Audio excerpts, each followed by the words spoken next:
Setiap daerah tentu memiliki sejarah.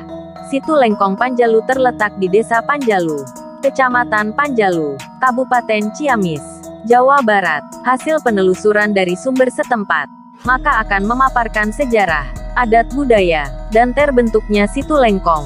Konon, menurut cerita rakyat atau legenda, terbentuknya Situ Lengkong Panjalu ini ada unsur campur tangan supranatural. Berdasarkan cerita turun-temurun masyarakat sekitar, terbentuknya situ atau danau Panjalu bukan murni pengaruh alam semata. Namun, konon ada campur tangan kekuatan supranatural Prabu Borosnggora, salah satu Raja Galuh Panjalu yang telah masuk Islam. Prabu Borosnggora atau Sang Hyang Borosnggora adalah Raja Panjalu. Sekarang termasuk wilayah Kabupaten Ciamis, Jawa Barat. Di dalam Babat Panjalu diterangkan bahwa Sang Prabu kemudian memeluk Islam setelah menuntut ilmu di Mekah kepada Sayyidina Ali bin Abi Thalib radhiyallahu anhu. Sebagai cindera mata kepada seorang pangeran dari Panjalu, Sayyidina Ali memberikan sebilah pedang, pakaian kebesaran, dan air zam-zam kepada Sang Hyang Borosnggora. Pedang pusaka dari Sayyidina Ali ini sampai sekarang masih terpelihara, disimpan di Pasucian Bumi Alit dan disucikan atau dijamas pada setiap bulan Mulud Rabiul Awal dalam serangkaian upacara adat Nyangku. Sedangkan air zam-zam dari Mekah dijadikan air bibit untuk membuat situ atau danau Lengkong di Panjalu. Saat ditumpahkan ke dalam danau Panjalu, ada beberapa tetes air yang berserakan hingga akhirnya berubah menjadi nusa atau pulau kecil di tengah danau. Walhasil, ada satu nusa yang terbentuk yang diberi nama Nusa Larang. Dan akhirnya dibangun sebuah keraton besar yang di dalamnya terdapat lokasi kepatihan dan paseban keraton. Kemudian Sang Hyang Borosnggora naik tahta sebagai Raja Panjalu, menggantikan kakaknya Prabu Lembu Sampulur II. Lalu membangun Kaprabon di Nusa Larang, sebuah pulau di tengah-tengah Situ Lengkong. Prabu Borosnggora menurunkan dua orang putera yaitu Rahyang Kuning atau Haryang Kuning, dan Rahyang Kancana atau Haryang Kancana. Di hari tuanya Sang Prabu lengser Kaprabon dan menjadi mubalik, menyiarkan agama Islam di Jampang, Sukabumi. Tahta Panjalu kemudian dipegang oleh anak tertuanya Rahyang Kuning. Rahyang Kuning kemudian digantikan oleh adiknya Rahyang Kancana. Rahyang Kancana mangkat dan dimakamkan di Nusa Larang Situ Lengkong.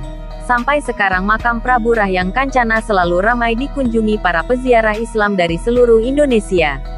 Area makam ziarah tempat Prabu Haryang Kencana, seorang ulama penyebar agama Islam di wilayah itu bersemayam, memang berada di kawasan hutan lebat seluas 57 hektare. Pengunjung yang akan tirakat, bersemedi atau sekadar refreshing menikmati suasana tengah hutan yang teduh dan asri, wajib melewati situ atau danau Lengkong seluas hampir 40 hektar tersebut. Dan ada mitos tentang dua buah patung harimau hitam dan putih menjadi penunggu abadi di pintu masuk area tempat ziarah Situ Lengkong. Panjalu, Kabupaten Ciamis, Jawa Barat. Konon dua patung hewan buas itu jelmaan dua anak Raja Brawijaya, Kerajaan Majapahit, yang tersesat di sana, namun melanggar aturan. Akhirnya, berubah wujud menjadi Raja Hutan Penunggu Hutan Panjalu Ciamis. Hingga kini, ada salah satu kebudayaan masyarakat Panjalu, Ciamis, Jawa Barat, yang masih lestari hingga kini adalah upacara adat sakral Nyangku. Sebuah ritual upacara adat pemandian benda pusaka yang dilaksanakan pada setiap bulan Rabiul Awal atau Maulud setiap tahunnya. Istilah Nyangku diduga berasal dari bahasa Arab Yanko, yang berarti membersihkan, hingga akhirnya berubah dalam dialek lidah orang Sunda menjadi Nyangku. Makna dilaksanakannya upacara adat ini menghormati peninggalan pusaka leluhur atas jasanya menyebarkan agama Islam di wilayah itu. Untuk mempersiapkan perlengkapan upacara, konon zaman dahulu, semua keluarga keturunan Panjalu akan menyediakan beras merah yang harus dikupas dengan tangan, bukan ditumbuk sebagaimana biasa.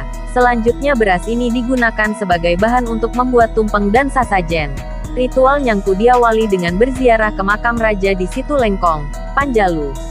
Kemudian dilanjutkan dengan pencucian benda pusaka peninggalan raja.